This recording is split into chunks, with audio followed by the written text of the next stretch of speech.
Hi guys, welcome to our YouTube channel. And then? I'm Somi and I am with my husband. Yes. Why you shout? I don't know. I think we've missed the camera. See, what did we do? We decided to come do a story time. Oh yes. It's one of those bittersweet kind of stories. Yeah, definitely. Okay. More bitter than more sweet. bitter than sweet, yeah, I was about to say that. More bitter than very sweet. little sweetness there. Yeah. But anyway, recently I went in for a procedure at hospital, and I think it was one of Wait guys, understand that when we do these story times, we mustn't give away like names of people and names of places. Okay, so are we gonna have to replace the names or try and be incognito? Yeah, we will just call it a hospital, and the doctors will call Omni. Okay, we'll call the main doctor. Doctor should have done better. And then the second doctor? The second doctor, which one first of the second doctor? Okay, let's just stick with the first doctor. Let's not confuse people. Cool. So, doctor should have done better. Yeah. Fine. So, this was inspired by a my recent hospital procedure visit. Yeah. That one was like an overnight thing. There's a clip somewhere that will show.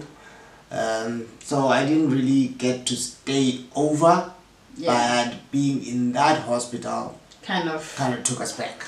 And this story happened in 2018. December 2018. Yeah. Okay. So here goes. Yeah. So in December last year, in 2018, Msi decided that he wanted to go see the doctor and he wanted to have this operation done on him. Yes. So the doctor was like, oh, okay, fine. You're a healthy candidate in the sense that there won't be any complications. You'll be in and out of hospital within like a few days. So basically the procedure was scheduled for a Monday. Yeah. And I was told that by Thursday, Friday, I should be home. I should be home, yeah. Ha! So anyway, we went in. So we went in the Monday. It was very early, né? Yeah, we went in very early. We went in very early. I think the procedure was scheduled for like 9-10. Yeah. It was one of those morning theatre procedures. And we were there on time, ready to have this procedure done. And by the way, it was a voluntary procedure. We said we're not gonna say what it is, right? It wasn't circumcision. Oh my goodness. Just in case you guys get this thing confused, it wasn't that. But anyway, guys,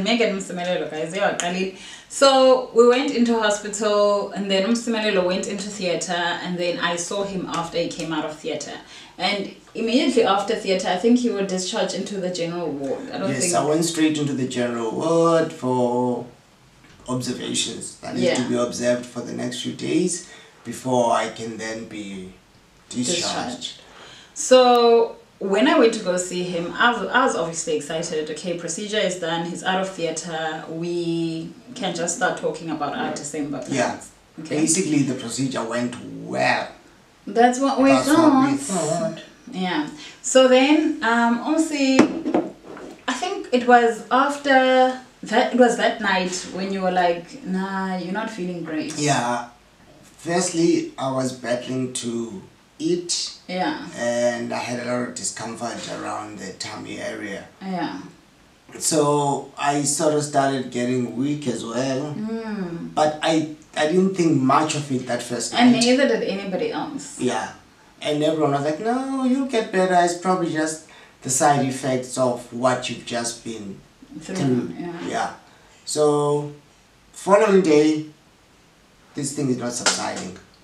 And doctor should have done better, came around for his doctor rounds in the morning. And he's like, no, it's okay. You're gonna stabilize. It's probably the whole theatre thing, probably the whole foreign objects that you've got in your body, those will be taken out, you'll be fine. Yeah. So now I was like, okay, fine, he'll be fine. So whenever I came around, Msi hadn't touched his food. So I figured, Ndiamazi, he's very fussy.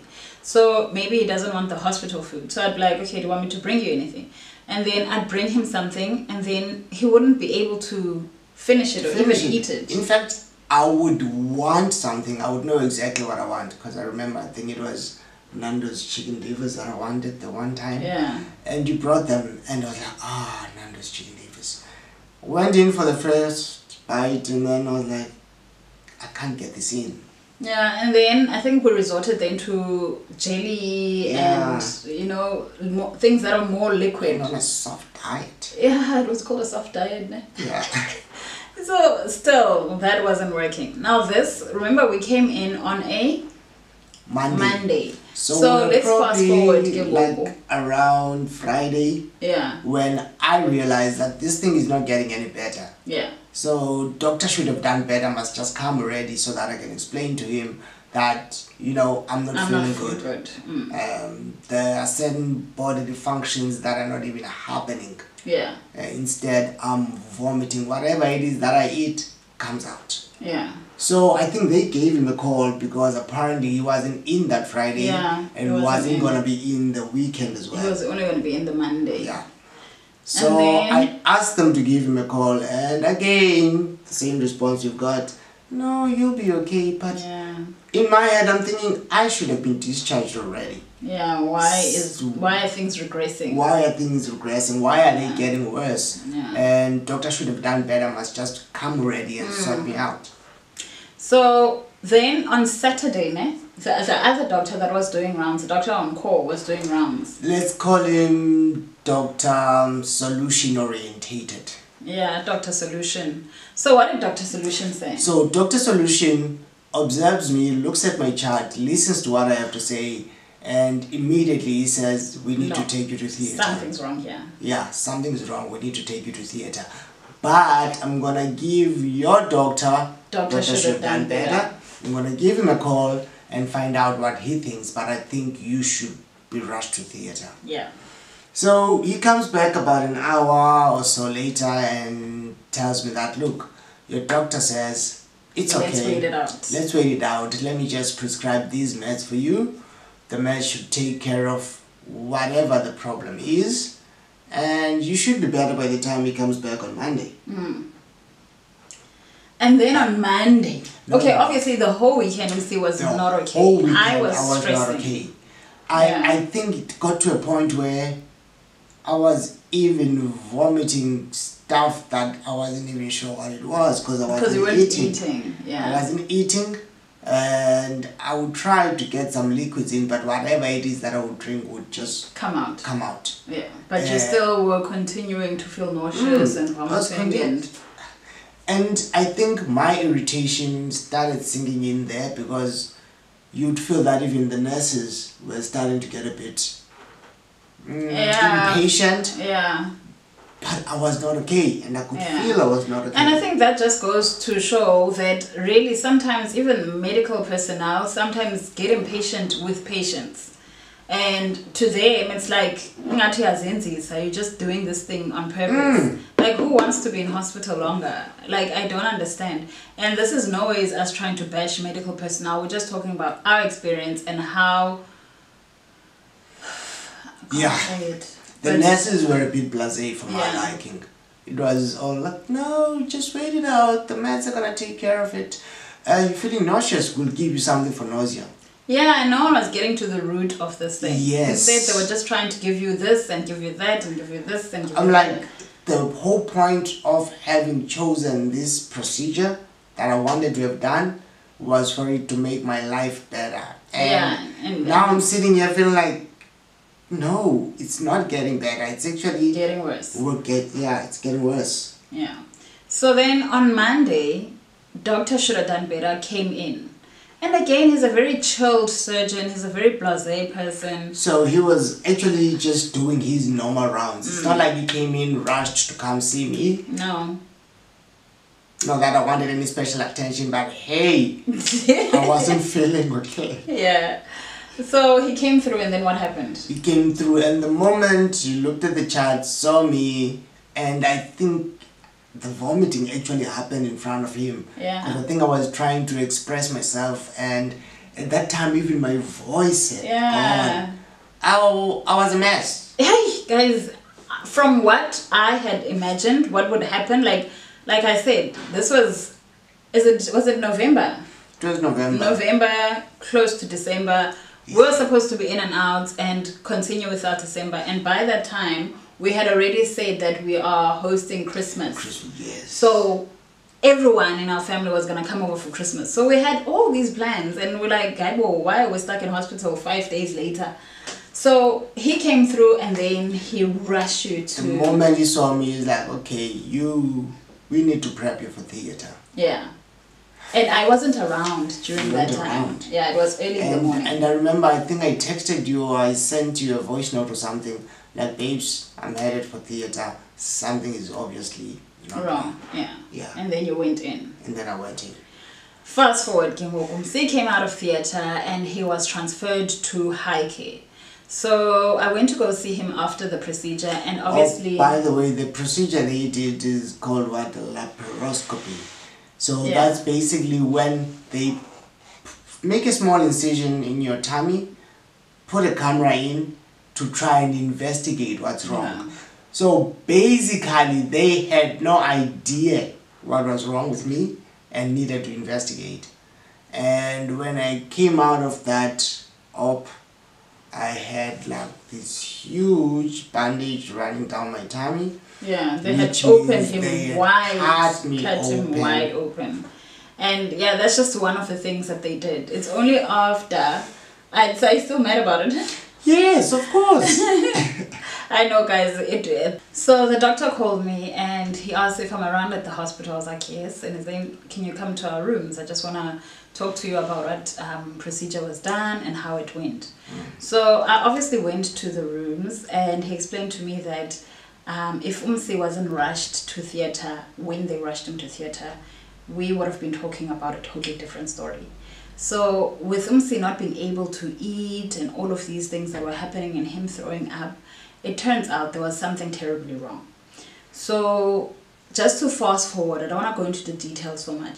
At the end of this whole saga that he's explaining to me, he says we had to cut a chunk of his large intestine because it had expanded so much that it wasn't going to go back to its normal size. Yep. And that was because we should have. Yep, doctor should have done that. Should have. We should have actually picked up that there was something wrong earlier. But he's fine. He's going to be okay. We've transferred him to high care just so that they can observe him better. And at this point, I think that's when I had made it clear to him that, listen, I don't want you talking to me about all these medical terms, all right? Right now, I just want to know that my husband's okay. Who you can talk to is my brother-in-law, Msi's brother, who is a doctor. So I think also at the mention of the fact that Uputi is a doctor, he started kind of being a bit more... He was too relaxed. He was just too relaxed. He was just blasé about everything. But at that mention, I think he started to then say, okay, what can we do to make you feel better and all of these things. Then I went to Msi. I went to go see you in high care. I was probably still out of it. This guy. Okay, I could understand. He was out of it, guys. He was out of it. Hey, I can't remember what you were saying, but I remember calling Uputi and saying, Puti, Nangumsi is talking about A, B, and C, and D, and all of these things don't make sense. Uputi laughed it off and is like, no, it's fine. It's probably just the anesthesia working its way out. It hasn't worn out yet. Yeah. And then I was like, okay, fine, I can relax. If Uputi says he's gonna be fine, I can relax. Because I thought my man was losing his mind, you know? And I was worried about that. So then I went home. Yeah. And I was going to come back later on. By the way, there were 3 visiting sessions. And there was the morning, there was the midday, and there was the evening. So you came... I would come twice a day. Okay. I'd either come in the morning and the midday, or the morning and the evening. But I would come twice a day. But they did come a time when I was there like 3 times a day. Okay? So then I came back later on to come and see you. And then, fine, he was acting a bit normal and he was a bit himself. Not really. I think you were in a lot of pain. Yeah, I was. Yeah, so they were trying to... They cut me open. So they were trying to manage the pain. So I think they put him on a lot of pain medication or something like that. And then, I think the following day, I came back to come visit Msi. And then when I came back, I noticed that you were tied to your bed. Oh, guys, you don't even understand. You don't even understand to the bed. By the way, fam, I don't remember any of this. Most of this he won't remember. And I walked in there and I was like, hey man, and he had all this white stuff. Hey, guys, had all this white stuff all around his mouth. Hey man, I'm seeing a different person now. Why is this guy tied down? So I call one of the nurses and I'm like, what's happening? And Umsimelelo is like, he's trying to get these things off, and at the same time he's trying to communicate with me. At this point your voice was also not okay. Yeah, apparently you were shouting a lot of nonsense. Yeah, you were shouting, so your voice went away. And I'm like, hey bo, what's up? And I called one of the nurses and they're like, no, the reason why we tied him down because he pulled out the tubes. There was a tube. Yeah, I think it's the one that was, I think it was the feeding tube. I think so. That I actually tried pulling out. Yeah. Or I pulled out successfully. I don't know. Yo, guys. That was just the worst image. The worst image. I'm trying to talk to this guy. Haibo, he's seeing things. Talking about people that are not there. He is seeing things. He's talking about people that are not there.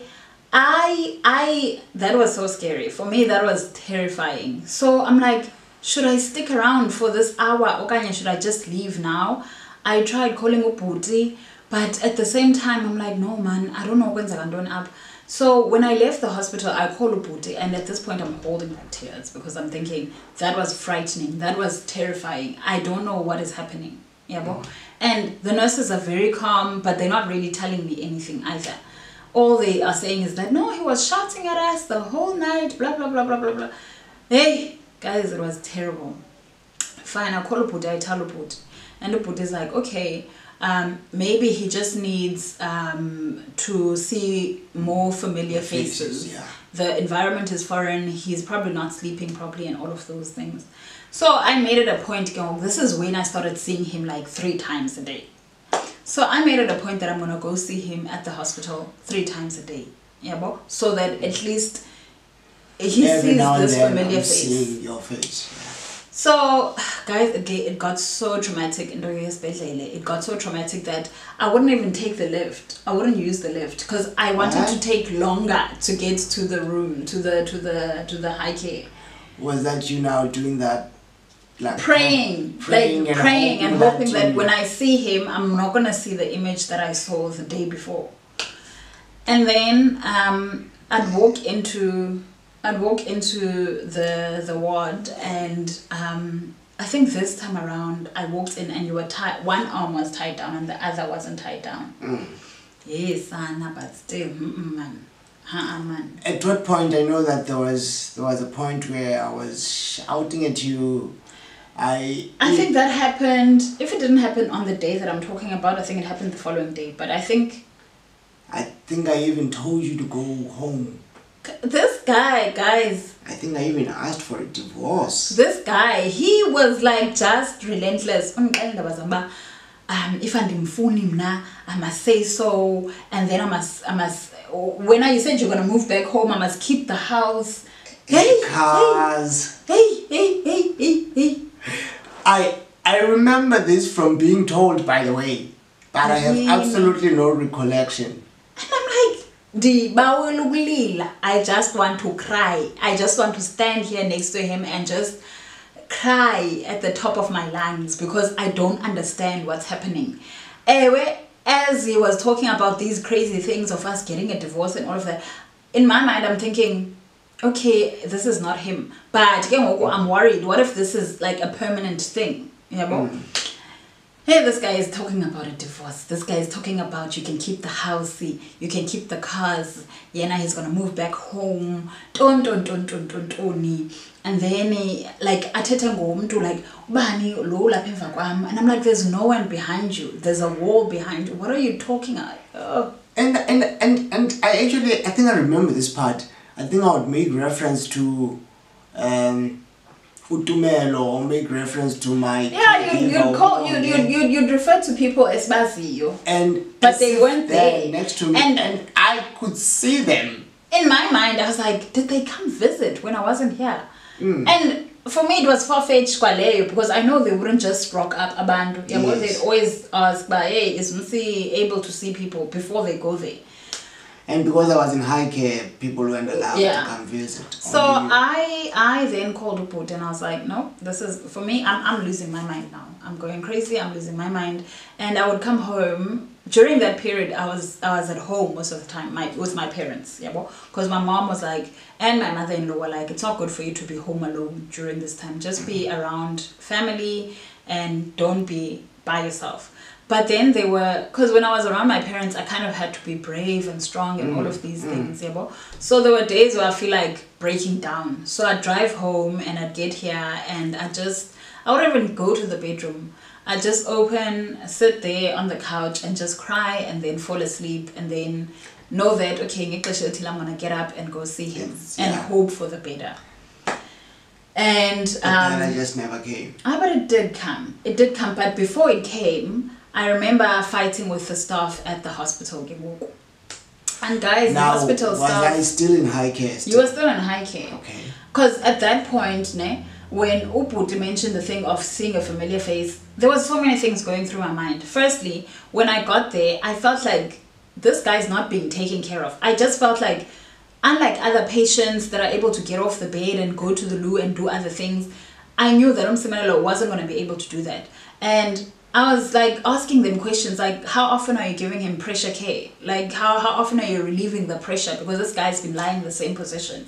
Lying on and the bed I wouldn't really get answers. It would always be, I'll be thrown from pillar to post. Yeah, by the way, this was one of our take-homes from that entire experience. Yeah. That most nursing professionals or medical professionals, even doctors are not aware or are not skilled enough to take care of people with spinal cord injuries. No. When you are in hospital, you get treated just like everyone else. Yeah. Everyone assumes that we can go about our business, we'll attend to you as and when. Yeah. But there's certain things that they need to do, like pressure relief is one of them. Yeah. Every 2 hours or so, I'm lying in one position. You've been lying in one position. The entire time I was in hospital. Yeah. So relieving pressure to avoid pressure ulcers is a must. Yeah. And I think you actually picked up on a pressure ulcer. Yeah, I picked up on a pressure ulcer that was starting to develop on the heel. Yeah, because he's lying back, his heels are constantly on the bed. Yeah.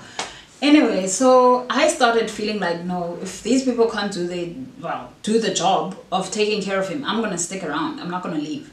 So I brought myself a book, I brought myself a blanket, and I told myself that I'm gonna take a chair, put it right here, and I'm gonna sit there.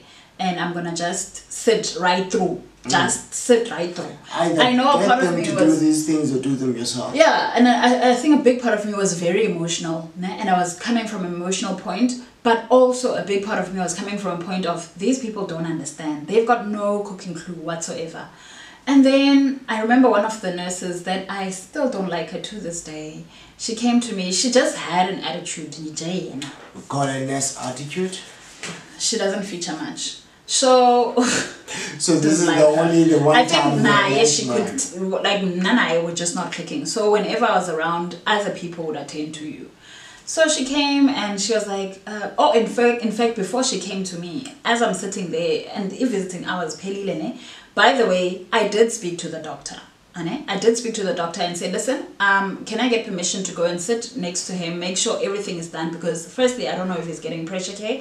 or pressure relief. I don't know if certain things have been done. He can't, unfortunately, grab something on the side of the bed and pour a jug and pour himself some water by himself. I can't even press on the bell to call the nurses. So can I just be there, like, just to make sure that his needs are taken care of? And the doctor was like, it's fine. And I'm like, can you just let the staff know so that when I'm there, it's not as if I'm just doing my own thing.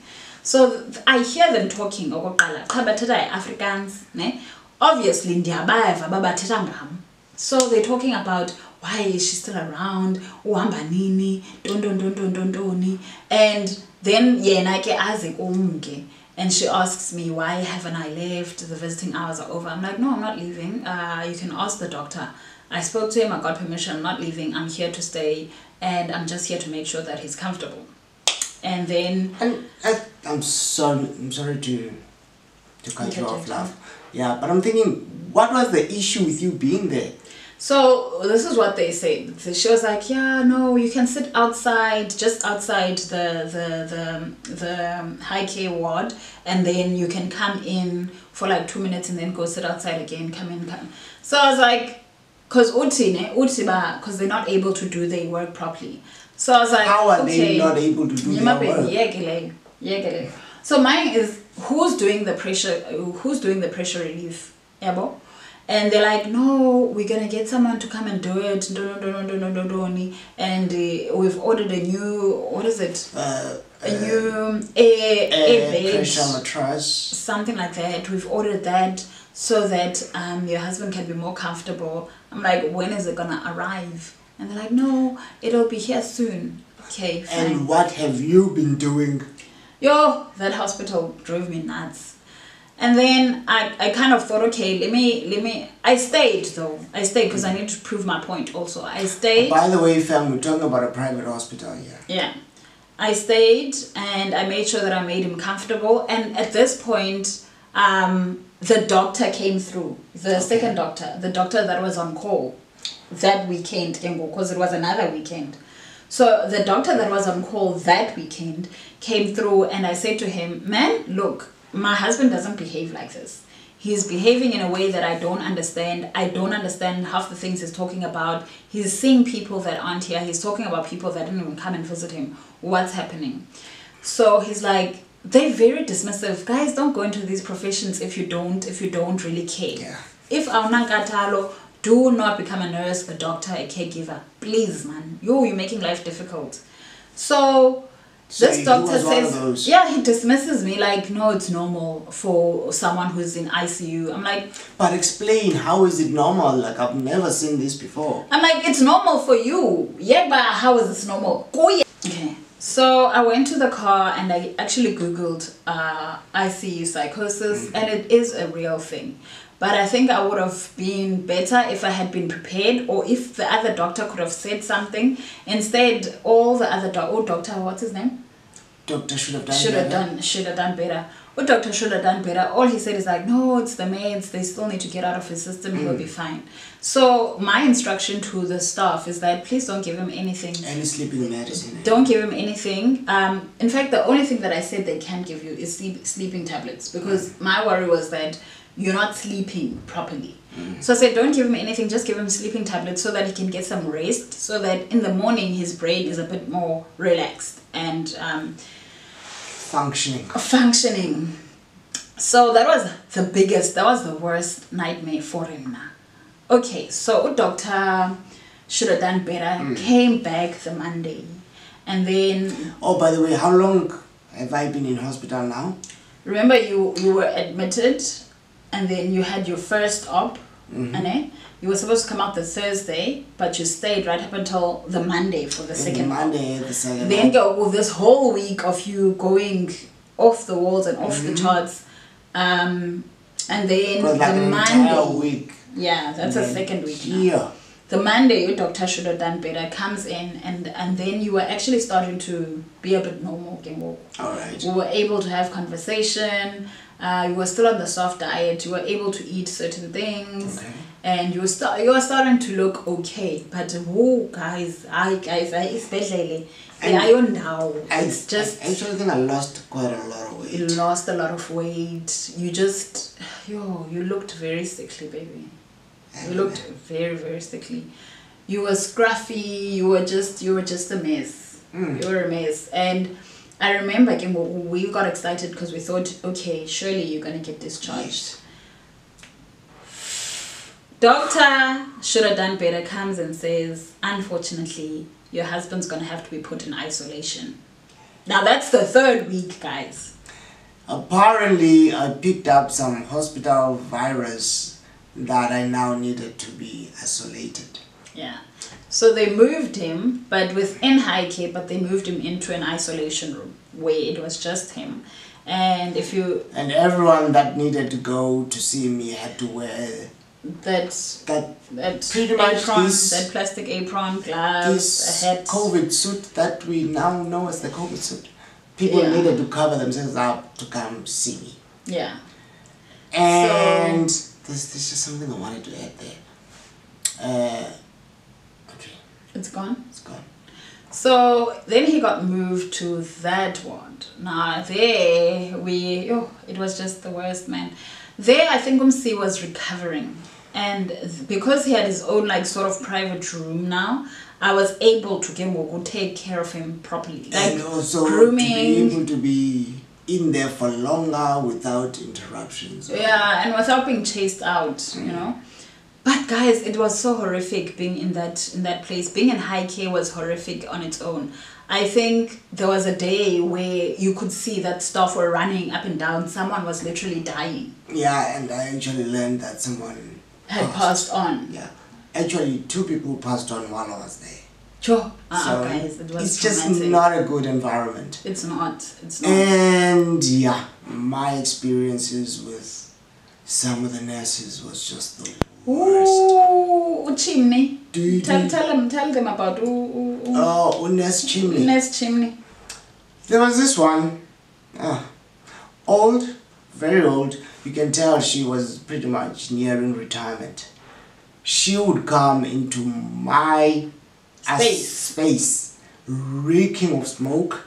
You can tell this person just came back from a smoke break, and she would take quite a lot of those. And most of them actually would. Like at the same time, you'll have like a bunch of 5 nurses disappear to go smoke, and the entire ward would be filled with smoke. When they come. And she would come and work on me, help me with this and that without even washing her hands. Yeah. And I pointed that out to her a couple of times, and I could tell it wasn't being well received. I think a lot of nurses ended up not really liking us because we called them out on a few things. Yeah. But I have to mention that God did send me an angel during that whole period because, guys, it was very stressful.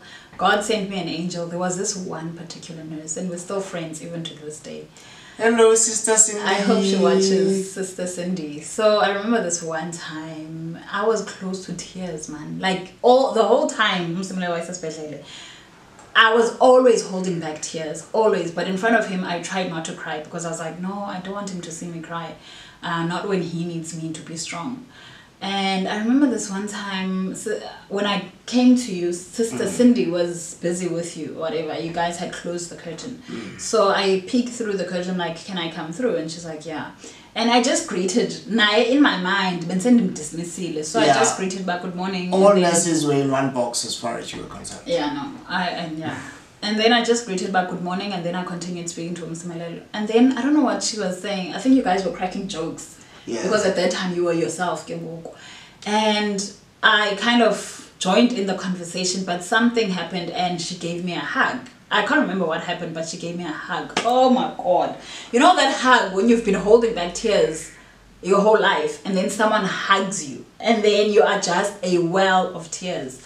Oh goodness, I cried so much and she cried so much as well.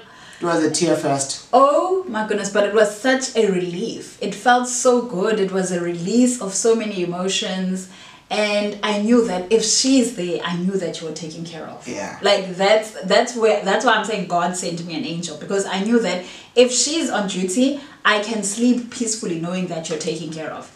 And so Sister Cindy, guys, it's a pity we can't mention that hospital, or I don't want us to mention that hospital. But if you're ever at that hospital, you must just know Sister Cindy is the one.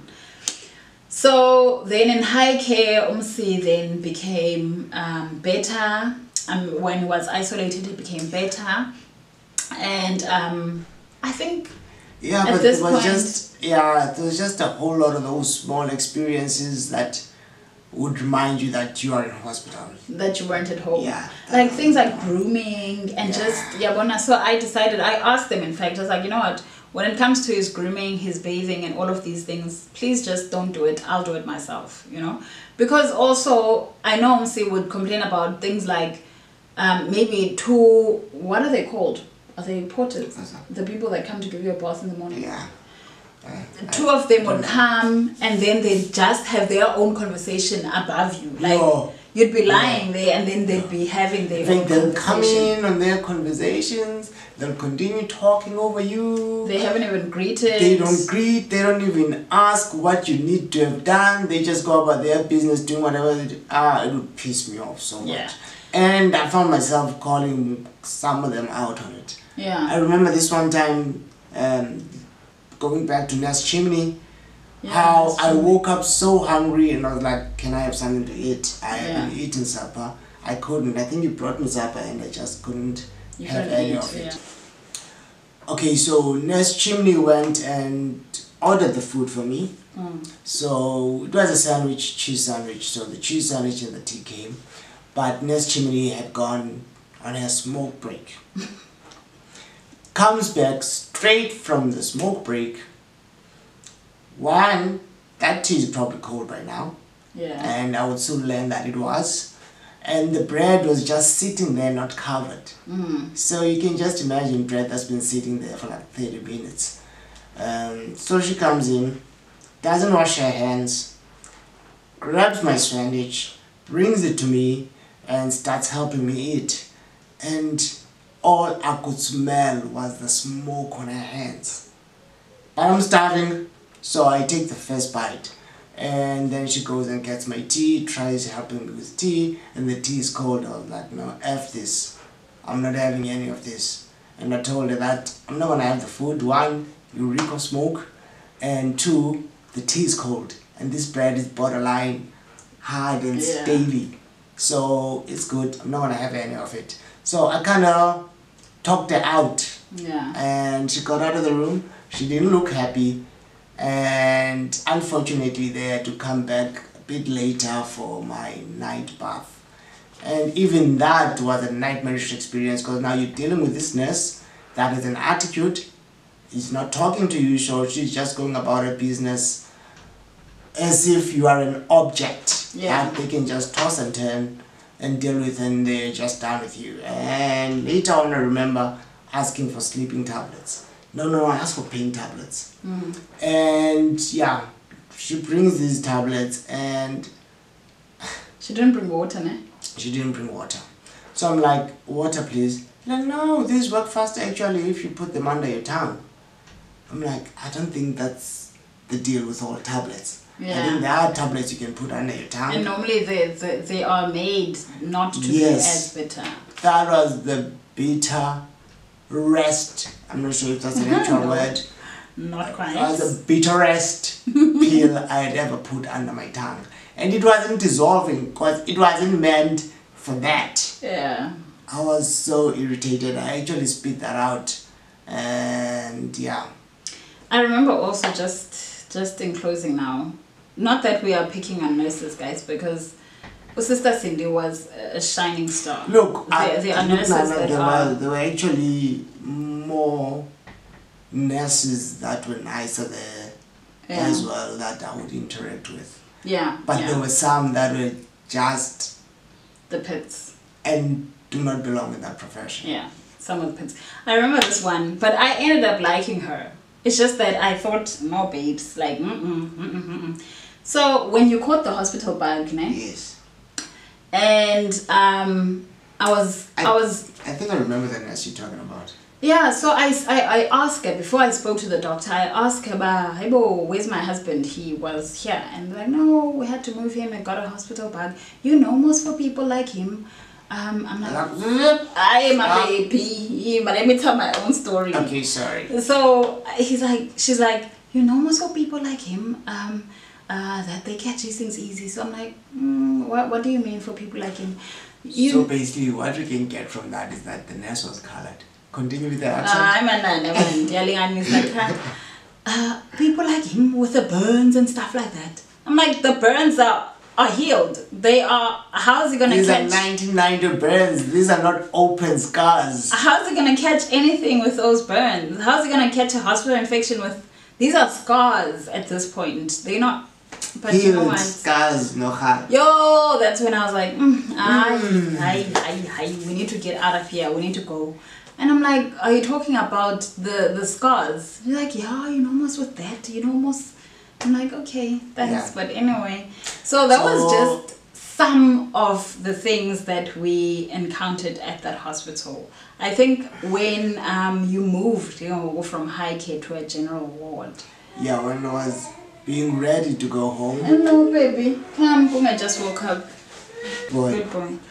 So what that taught us is that some medical professionals can be ignorant too. Yeah. And what it also taught us is that, guys, if you're ever in a hospital or in a situation like that and you are feeling things, be relentless in telling them that you are. Because if Msi had gone into theatre the second time around, just a day later, he wouldn't be here today. Yeah. That much we know. So be relentless, go out there, seek second opinions, and be the person that complains if you feel something. Don't be bullied by healthcare professionals because they do have a tendency to kind of bully you or make you feel like you are being difficult. You're being too much. Yeah, you're being difficult. And they will actually start developing an attitude, especially when you start questioning certain things. Yeah. And our biggest fear from that whole experience, you raised it earlier on, was the pressure relief thing. Yeah. That if you don't do that consistently, you run the risk of developing pressure ulcers. And Msi had been in a wheelchair for what? Been in a wheelchair for almost 10 years. Almost 10 years before I went. And he had never had a pressure ulcer. Never. Now, just to fast forward, 2 weeks after we came back from hospital, guess what? Boom. Pressure ulcers. Pressure ulcers developed. And the deepest pressure ulcers ever, because they are still not healed. Been dealing with those for 3 years, fam. And I know it's as a result of my stay in that hospital. Yeah. So, Baba. Okay, he needs a diaper change. Okay, guys, so we're going to leave it here. We're going to wrap up. That was our worst hospital experience. And now, every time every time I have to go to hospital, I've got that anxiety. Yeah. And like I said, recently I went in for an overnight procedure. We didn't even want to stay overnight. I didn't even want to stay overnight. We're like, we'll recover at home. No, I think we're much more capable of taking care of things at home. And really, sometimes you might think, because Namo, in my mind, I always believe that Umdu is in better hands in hospitals. Sometimes that is not the case at all. And what we've also learned is that in my case, being a person with spinal cord injury and the limitations that I have, not all medical professionals have a clue what's happening. Yes, and also on how to help a person that is my situation. Yeah. So it sometimes helps to sort of get an understanding with them that every now and then I'm gonna get my person in here. Yeah. That's gonna be able to do the things that you guys have no clue need to be done. And okay, I actually feel the need to actually mention this as well. That during that time, during that hospital stay, I had my own caregiver that I wanted to come in every now and then. And even that tend to be a terrible experience. Yeah. Because my caregiver of many years flipped the script on me. Yeah. Who would come home during the visit that I would ask him to come through drunk. Yeah, he came to work drunk. I remember this one time, nurses pointed it out. Yeah, like, that your assistant is drunk. Yeah. Who's that? I'm like, that's my assistant. Is that him waiting for you outside? I'm like, yeah. But he's reeking of alcohol. Yeah. And he can barely stand. Yeah. And fast forward, he's no longer around. But anyway, I had a terrible experience. November, December 2018. But 4 years. We came back. 4 days. Sorry. I wanted to say 4 days actually turned out into 25 days. Yeah. And I think thank God for medical aid as well, because had you been someone who went in there knowing that this procedure is supposed to be there for 4 days and you're paying for it out of pocket, you won't be able to afford to stay there another couple of days, another 2 weeks. No, I wouldn't have been able to. But anyway, guys. Mommy, cheese. Cheese. Say cheese. So anyway, guys, we did manage to have a beautiful Christmas lunch with all our family members, despite what we went through. Say cheese. Okay, baby. Isa, come say cheese, okay? Come say cheese. Isa, sit on mommy and say cheese. Sit on mommy. Chica. Someone's taking over. Say cheese. Say cheese.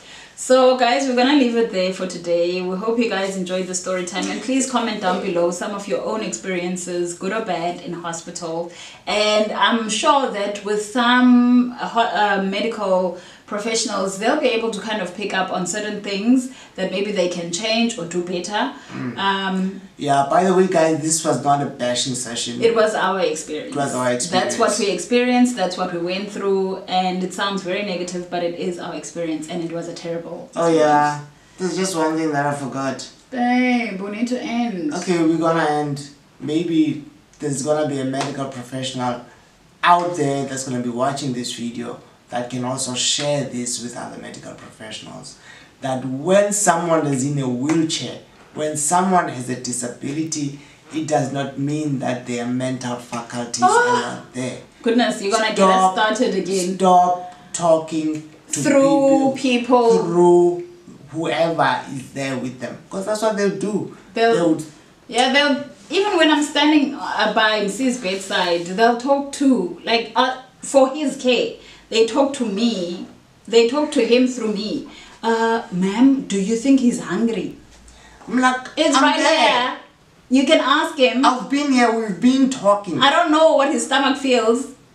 Like, do you think he needs anything? He's right here. So at first you point those things out, but at some point you kind of get irritated because that's an environment where you would think that people are clued up. You expect better. Are we making a noise? Professionals. Is he closing his ears? I think so. Anyway, guys, we're gonna have to end it here. Kung has had enough of us and this vlog now.